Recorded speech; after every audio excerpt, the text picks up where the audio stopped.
Un saludo a todos, qué bueno estar aquí otra vez con ustedes. Puede ser que los estudiantes de séptimo grado que me están viendo por primera vez, por supuesto, yo les soy desconocida, pero puede también que uno que otro familiar sí haya sido alumno mío hace muchos años. Estoy muy feliz de poder compartir estos días aquí con ustedes porque yo sé que son días complicados. Son días que en la casa estamos tensionados, son días en que mami me ha regañado mucho más de la cuenta, en que yo quiero salir, en que mi papá está estresado, en fin. Pero siempre me gusta hacer un llamamiento a la cordialidad en la casa. Pensemos que esto es un momento que va a pasar. Todo en la vida pasa, lo bueno y lo malo también. Piensen también que podría ser peor, porque tal vez podríamos estar enfrentando un problema, por ejemplo, que requiriera que las personas fueran separadas por edades, que las personas tuvieran que estar aisladas en el campo y tuvieran que dejar sus casas, sus comodidades. Pero no, estamos todos en el mejor lugar del mundo, que es la casa, y con las personas que más queremos, que es nuestra familia. Así que vamos a disfrutarlo, vamos a ver ese vaso, por supuesto, medio lleno y no medio vacío. Piensen que todo el mundo en este momento no goza de esa posibilidad. Hay personas que no pueden estar en su casa porque el trabajo no lo permite, y hay otras incluso que ni han podido regresar a su país porque situaciones distintas tampoco se lo han permitido. Entonces este es el momento de sacar lo mejor de sí, este es el momento de detenernos y ver cómo podemos ser mejores hijos, mejores padres, mejores cubanos, dar un poquito más y hacerlo todo mejor. Muchas veces en la casa tenemos determinadas actividades que las postergamos. Yo siempre digo que no hay nada más eterno que lo provisional. A veces decimos, sí, cuando yo voy a resolver determinada situación, hago esto y después lo voy a hacer bien y después voy a comprar tal cosa para que quede mejor, y eso nunca pasa. Bueno, es el momento precisamente de ver qué podemos hacer en familia, qué podemos hacer todos juntos para que nos salga mejor. Y una de las cosas fundamentales va a ser esto, aprender todos y disfrutar y hacer estas jornadas mucho más productivas. Séptimo grado es un grado muy importante. Ustedes pueden decir, sí, es importante porque cambian de enseñanza, sí, es verdad. Ellos cambian de uniforme, cambian muchas veces de escuela, de aula, en el sentido que los compañeros que estaban, los compañeritos esos que los acompañaron tal vez de preescolar a sexto ya no están, hay otros, sí, todos estos cambios pasan y ellos empiezan incluso a tener determinadas transformaciones físicas, intelectuales. Sí, es un momento de cambio, claro que sí, pero es importante también que ustedes sepan que este grado es vital, sobre todo para la asignatura de español. ¿Por qué les digo esto? Porque la mayoría de los contenidos que se dan en séptimo grado son la clave incluso hasta del examen de ingreso a la universidad. Este es el grado donde más contenidos se dan. Contenidos, por supuesto, que ya después en octavo y en noveno van a tener determinada profundización. Pero si no se dan bien en séptimo grado, un poco que no tenemos esa base que nos va a permitir edificar. A veces los profesores piensan, no, vamos a darlo hasta aquí porque ellos son chiquiticos. No, el estudiante de séptimo grado en ese proceso de la transformación está abierto a muchos cambios y es muy inteligente y está muy dúctil para poderlo moldear y para poderle abrir los ojos y decirle que ya no es un niño pequeño, que ya poco a poco comienza entonces a labrarse su futuro. Entonces hay muchos contenidos que ustedes van a ver que son la base de esa prueba de ingreso, que es como decir nuestra meta al final de la vida de estudiante. Hoy vamos a estar hablando del sustantivo. El sustantivo es un sistema de signos, o sea, es un grupo que no se cierra. ¿Por qué? Porque aparecen nuevas realidades constantemente y realidades, por supuesto, que tenemos que nombrar. El sustantivo es todo lo que nos rodea, porque si no, figúrense cómo vamos a comunicarnos. Dame esto, dame aquello. No, uno no puede necesariamente que hacerlo porque esto y aquello podrían ser muchas cosas más que ustedes ya conocen, que son pronombres neutros, pronombres demostrativos neutros. Cuando yo digo dame la pluma, es eso, justo lo que estoy pidiendo. Dame el bolso, es eso y no otra cosa. Por tanto, el sustantivo nos permite comunicar, nos permite nombrar todo lo que tenemos alrededor, pero constantemente la vida evoluciona y surgen otros. Hace 60, 70 años no existirían palabras como por ejemplo celular. No, era imposible y sin embargo surgió la realidad y hubo también entonces que nombrarlo. Hoy vamos a estar hablando del sustantivo, sus clasificaciones y sus funciones. Bien, es importante entonces comenzar con un recordatorio. No se preocupen si ustedes ahora no pueden tomar toda la nota del mundo. Lo vamos a hacer con toda la paciencia que esto requiere. Incluso estas clases se van a retransmitir. Comenzamos, por ejemplo, situando que el sustantivo es una parte de la oración que nombra nuestra realidad, como ya hemos estado viendo. Fíjense que parte de la oración, que ahora ustedes también le dicen clases de palabra, no es lo mismo que miembros de la oración, ¿verdad? Miembros son sujeto y predicado, sintagma nominal sujeto y sintagma verbal predicado. Partes de la oración son 6, el sustantivo que nombra, el adjetivo que me califica a ese sustantivo, el verbo que me indica acción, el adverbio que me va a dar circunstancia, la preposición que me relaciona palabras y la conjunción que me relaciona palabras y oraciones.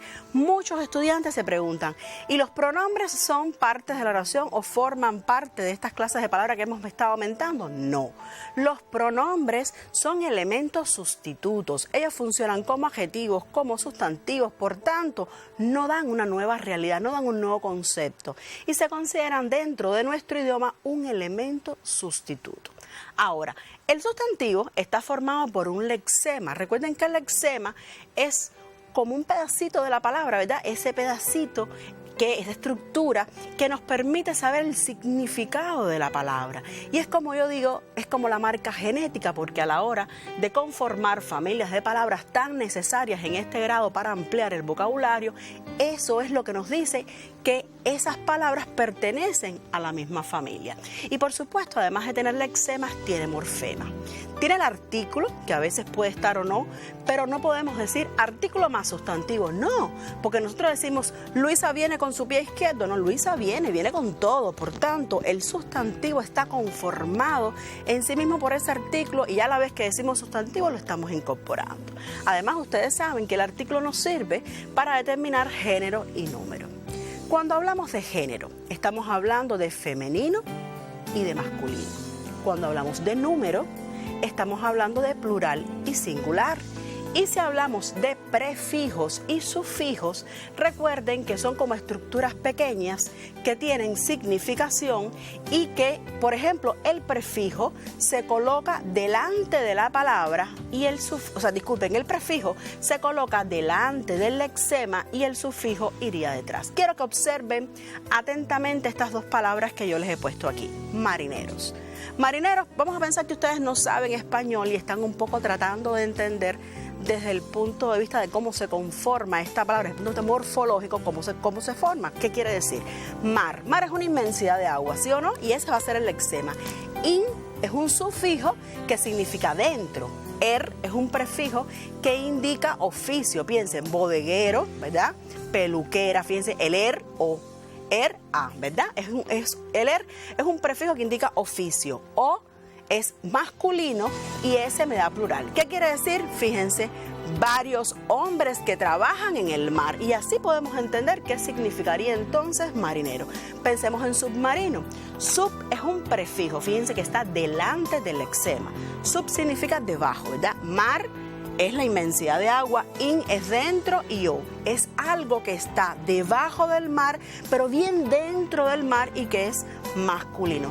Vean cómo se conforman entonces los sustantivos. Ahora, su modificador natural es el adjetivo. Ese es el que me dice sus cualidades. Y por supuesto, el adjetivo se acomoda a ese género y ese número que tiene el sustantivo. ¿Puede aparecer en el sintagma nominal sujeto? Sí. ¿Puede aparecer en el sintagma verbal predicado? También. Entonces, es algo muy importante que ustedes también vean que él por sí solo es un sintagma nominal. Recuerden que el sintagma nominal son varias estructuras que me desarrollan una idea por supuesto incompleta. Si estamos pensando en la huésped, yo puedo decir la huésped del apartamento 5 o la huésped de la habitación 5. Eso sería un sintagma, ¿sí o no? Pero si solo digo la huésped, también es un sintagma porque eso es una posibilidad que tiene el propio sustantivo porque siempre es el núcleo del sintagma. Algo importante, hay sustantivos neutros en español, como es en el caso de huésped, que me dice sencillamente el artículo realmente a qué género pertenece, porque yo puedo decir la huésped, el huésped, y vean que el sustantivo como tal no cambia, no tiene marca de género, y es ahí entonces donde entra la función del artículo. Por supuesto, también hoy vamos a estar hablando de diferentes clasificaciones y funciones.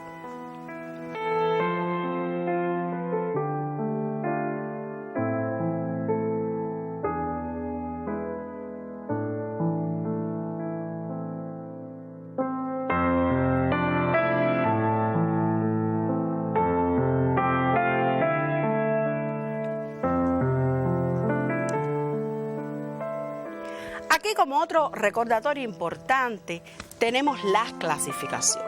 Las clasificaciones pueden ser 5. Común o propio. Fíjense que no es común y propio, es uno u otro. Común cuando estamos hablando de un nombre de algo que pertenece a un grupo. Y estamos, por ejemplo, profesora. Hay muchas profesoras. Pero el propio, que siempre va con mayúscula, ya sí me especifica a una persona en específico o algo en específico. Y por supuesto ahí tendríamos entonces a raíz, ¿verdad? A raíz es un nombre propio. Pueden ser simple o compuesto. Simple cuando está formado por un solo lexema, cama, ahí lo vemos bien. Y compuesto cuando está formado por más de un lexema. En la palabra existe sobre y existe cama. Y cuando lo unimos, vemos que es ese tejido que colocamos para tender nuestra cama todos los días. Pueden ser también primitivo o derivado. ¿Qué cosa es un sustantivo primitivo? Es como decir la palabra de origen, de donde se van a derivar toda una serie de sustantivos. Esa palabra original se considera un sustantivo primitivo y derivados todos los que vienen de él.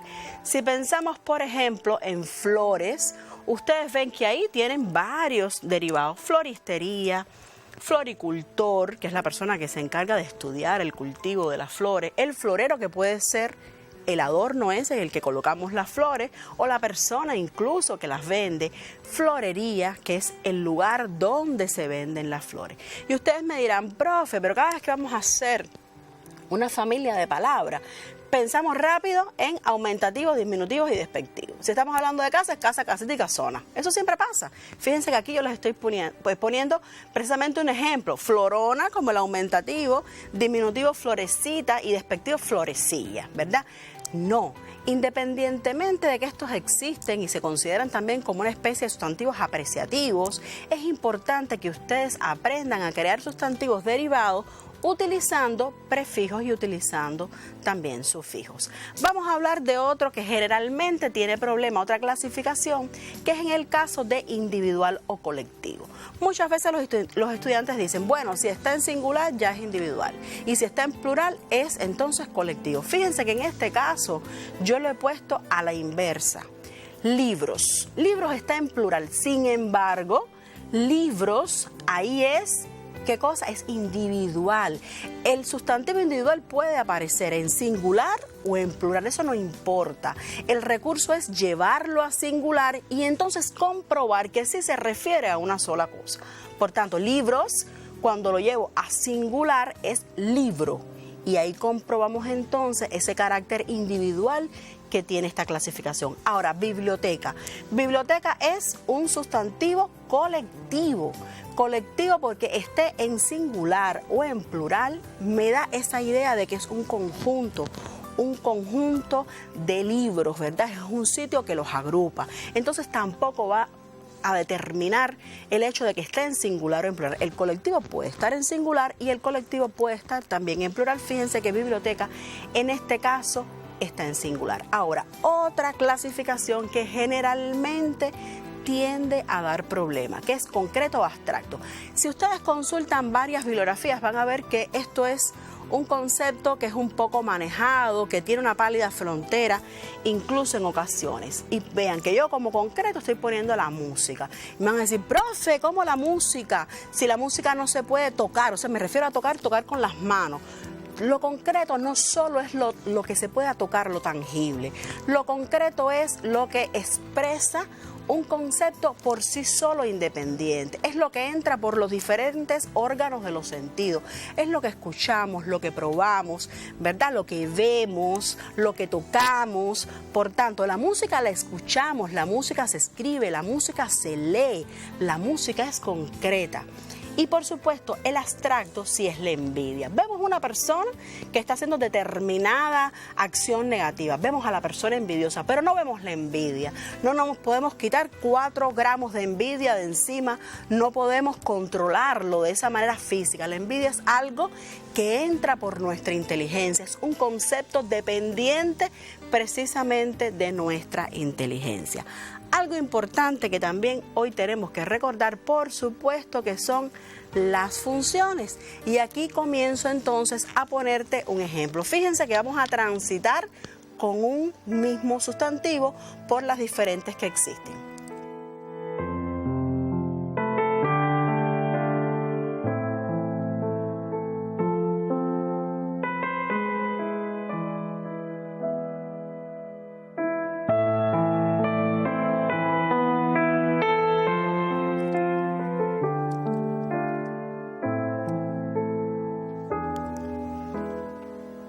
Bien, vamos a ver esta primera oración. Una flor es el mejor regalo. Fíjense que eso para las mujeres casi siempre es así. Si buscamos el sustantivo flor, que es el que está destacado y además es el con el que vamos a estar trabajando todas las funciones, vemos que, ¿cuál es el sujeto de esa oración? Una flor. ¿Cuál es el predicado? Es el mejor regalo. Hay flor, es el núcleo de ese sujeto que está conformado por una flor, ¿verdad? Flor es el núcleo del sintagma nominal sujeto y esa es una de las funciones que más frecuente vemos en clase. Vemos la segunda oración, traje tu flor favorita. Yo traje tu flor favorita, ¿verdad? Tenemos ahí el sujeto omitido. ¿Qué es lo traído? Tu flor favorita. Y flor es un sustantivo que está funcionando como complemento directo. Recuerden que el complemento directo es lo que pregunta qué es lo y entra casi siempre como su nombre lo indica, directo, sin ninguna preposición que lo anteceda. Vamos a ver el tercero. Echamos mucha agua a su flor. ¿Qué es lo echado? Agua. Ese sería el complemento directo. ¿A qué? A su flor. ¿A quién? A su flor. Por tanto, ahí estaría como complemento indirecto. Veamos la otra. Te hago vino con una bella flor. ¿Con qué vino te hago? Con una bella flor. Y ahí flor, entonces, está transitando a formar parte de un complemento circunstancial, ¿verdad? Y por eso lo tenemos ahí al sustantivo funcionando como complemento circunstancial. Otro, la blusa de la flor me queda bien. Vean que casi siempre nosotros tenemos un sustantivo que lo modifica a un adjetivo, pero no siempre es así. Y esta es una de las formas en la que un sustantivo puede modificar a otro. ¿Cómo? Funcionando como complemento preposicional. Vemos un sustantivo, la blusa, una preposición y otro sustantivo que lo está modificando, que está ampliando su significado y por eso esta función se reconoce como complemento preposicional. Sigamos viendo otras funciones importantes porque, les repito, este grado es donde se dan determinados contenidos que nos van a alcanzar hasta la universidad. Y es importante que se conozcan todos independientemente de que después de la mano de sus profesores lo puedan ir profundizando. Porque después, cuando no se les dan todos en este grado y en octavo grado se retoman de alguna manera como casos aislados, eso hace que metodológicamente al estudiante se le produzcan lagunas, porque entonces a veces el profesor de octavo puede darlo como que ya lo dieron en séptimo y entonces no lo da con todo el detenimiento que sí lo recoge este programa de séptimo grado, hacerlo todo con una minuciosidad preciosa para poder dominar bien las funciones sustantivas que por lo general son complejas. Vamos a ver esta otra oración. Ella es una flor. Vean que el sujeto aquí es ella. Es una flor, es un predicado nominal y flor ahí está funcionando como atributo. Y si ustedes estuvieran haciendo un análisis sintáctico, se dan cuenta que gramaticalmente ese atributo es equitativo, es equivalente al núcleo del predicado nominal. Vamos a ver otro ejemplo. No olvides este encargo, flor. Yo estoy hablando de una flor o estoy hablando con una persona que se llama Flor. Fíjense, ahí está la coma que nos está aislando a este nombre, porque Flor ahí es un llamado de atención. Yo puedo decir, Flor, no olvides este encargo, no olvides, Flor, este encargo, por favor. O sea, yo lo puedo trasladar al inicio, al medio, al final de la oración. ¿Por qué? Porque es un vocativo. Esa es la función. Y recuerden que el vocativo por sí solo es una oración unimembre, porque es un llamado a atención. Cuando alguien dice Araíz, yo viro automáticamente la cabeza. ¿Por qué? Porque implícito en ese llamado a atención es mírame, atiéndeme. Y eso es una propiedad que tienen los vocativos de ser un llamado de atención, de ser en sí misma una oración unimembre, y además es una función del sustantivo. Veamos la otra oración, la mariposa. La mariposa, flor nacional, adornaba sus cabellos. Y piensen en Celia Sánchez, que eso siempre ocurría así. La mariposa es el nombre de una flor, y cuando digo flor nacional, esto es una aposición explicativa. Fíjense que va entre comas, fíjense que es un equivalente a un nombre. Así ocurre con el héroe de Aguajay, así ocurre con el generalísimo, así ocurre con el mayor cuando hablamos de Ignacio Gramonte, que podemos usar uno u otro, pero todo el mundo sabe que eso existe, que eso es un equivalente a ese nombre propio. Por tanto, cuando está así entre comas y es un equivalente a un nombre, eso se conoce como aposición explicativa. Pero también podemos ver que hay otra función que a veces no se ve tanto en el aula, que es la aposición especificativa. Fíjense, la profesora Flor regresó ya. La profesora Flor, ahí tenemos a la profesora que es el núcleo de ese sujeto, ¿verdad? Pero Flor es una aposición especificativa porque me está especificando que no es cualquier profesora, que es Flor. Y en este caso es cuando único vemos un sustantivo automáticamente detrás de otro, modificando al anterior. Fíjense que es un común que está siendo modificado por un propio. Y así ocurre cuando decimos Cineyara, cuando decimos Teatro Mella, porque esos son ejemplos de aposiciones especificativas.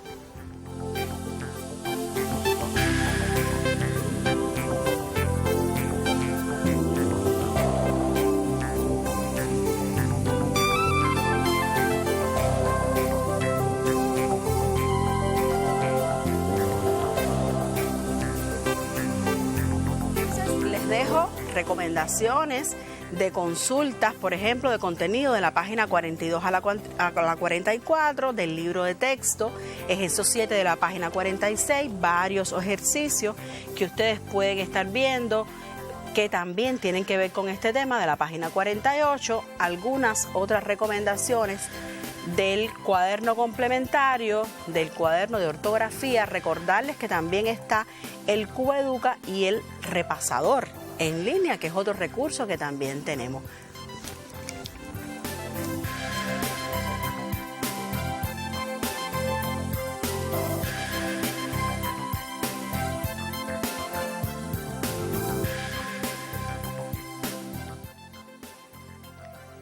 Hoy yo quiero recomendarles un libro porque por supuesto nuestra dinámica en vivo no nos permite utilizar imágenes, pero sí vamos a tener un libro novedoso, un libro que es un dulce. Yo digo que es un dulce porque es algo muy parecido a la noche y es una propuesta muy interesante, sobre todo ahora que estamos en la casa, que los niños nos hacen preguntas increíbles y las madres siempre tenemos una sonrisa ante las ocurrencias de ellos. Yo quiero que vean este libro que además, fíjense como su nombre lo indica, se llama El mundo al revés, es de Marí Rojas Tamayo y tiene unas consideraciones increíbles y es una conversación muy simpática de una madre y una hija. Y entonces vean por favor este ejercicio que les voy a proponer. Vamos a leer atentamente el texto, vamos a hacerlo en conjunto, vamos a ver determinados sustantivos que ya están subrayados y los vamos a clasificar para también determinar la función. Fíjense esto, me observa detenidamente mientras me pongo el delantal rojo que uso para cocinar. Le pregunto intrigada ante tanto escrutinio, que ha llamado su atención. Eres una superhéroe de la cocina, me responde, solo que te colocas la capa por delante. Y miren qué cosa tan simpática, qué manera de ver esta niña a su mamá. Ahora, si vamos a ver los sustantivos que están marcados, vemos el delantal. ¿Cómo lo podríamos clasificar? Es común, es simple, es derivado porque viene de delante, es individual y es concreto. Si vemos entonces escrutinio, es común, es simple, es primitivo, es individual y es abstracto porque es como una búsqueda que hacemos minuciosa de algo. Atención también sería común, simple, derivado, individual y abstracto. Recuerden que los sustantivos que terminan en ción son abstractos.